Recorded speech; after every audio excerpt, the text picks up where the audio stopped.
What's going on, everyone? Badger here, and we have more news. It's a rumor now, but all these rumors have turned out to be true in one way or another. So we're going with it about what they're going to do with Kang. I know a lot of people want him replaced, including myself. It's looking like, well, they are going to replace him, but with another character that they're going to also turn into just another version of Kang.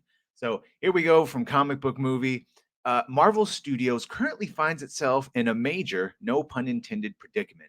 Jonathan Majors found guilty on one count. Yeah, he was a bad boy, and now he's being replaced. Every time they've shown the character, he's lost. He's not an intimidating villain, even though he's got that counsel that he can come back.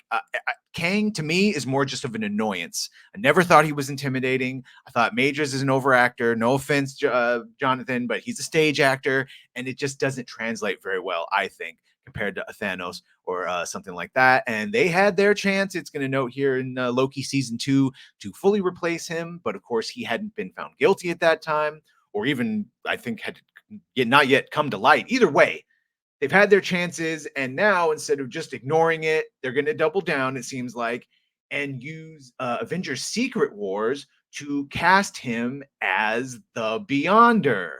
Which, look, I am not a Marvel expert compared to like my DC knowledge, where I have a bunch of DC comics and I know a lot about the DC universe.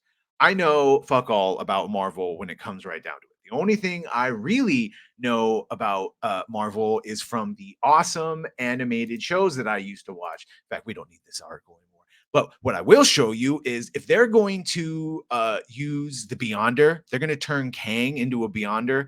The Beyonder. This is what I know about the Beyonder, and that was from the Fox News Spider-Man and X-Men, which were awesome, and they crossed over a couple times. But one of them is when though. So this is my only exposure of who the Beyonder is. I'm not going to go look it up on Wikipedia and pretend to be an expert, like you know who you are. A lot of YouTubers do.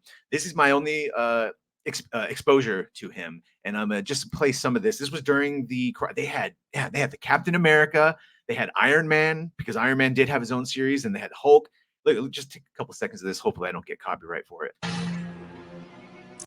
Real quick, you see Black Cat, Spider Man, the Lizard, Professor Connors, which was from Spider Man, and then they had the Fantastic Four, which did some crossovers with him. Tony Stark, Iron Man, and then Storm from the X Men and Captain America.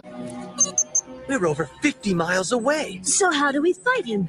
There's no way we can overcome the powers he has now. And by the way, before MCU, this was the first crossover of like different Marvel shows. You're like, oh my God, look, the X-Men and Spider-Man. Ow. We have to find a way. Don't you see? The Beyonder still exists inside of Doom. And I think he still wants to see who backs down first. Yeah, so in this one, the Beyonder was like a cosmic entity, had taken over Doctor Doom, and he has all these villains. This is great. If they do this, it will make $1 billion. You don't need to turn you don't need to turn Kang or Beyonder into a Kang variant. Evil. I agree with Spider-Man. I say we vote on whether to oppose Doom or not. I vote we fight! An excellent idea! Yes, fight! You realize Doom is probably reading our minds. If we vote to oppose him, we may immediately decide to retaliate. What's he gonna do? Drop a mountain on us or something? Okay, this just makes me want to watch this show. Already, this over 20-year-old cartoon is better than anything we've gotten in the last decade. Yeah, just go watch this. But hey, if they're gonna even steal this even badly, this entire Secret Wars, it might be good. But yeah, so it looks like that's what they're going to do. The urge to just watch this is growing.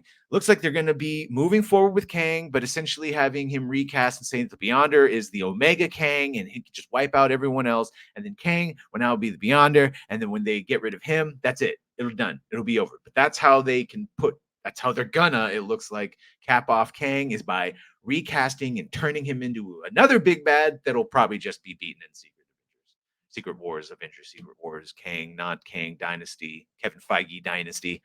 Let me know what you think of this. Are you excited? Are you upset that you're not going to get any more Kang, or that you sort of are, but it's basically going to be another character, and then after that, it's done?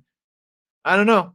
I guess if you can't just ignore him and you have to get rid of him, which they do, this wouldn't be bad, especially if they do anything remotely close to how awesome those crossovers are. And you know what? Hey, I guess I'm going to watch Spider-Man and X-Men on Disney Plus. But hey, whatever. They're good. All right. Thank you. Please like and subscribe if you have.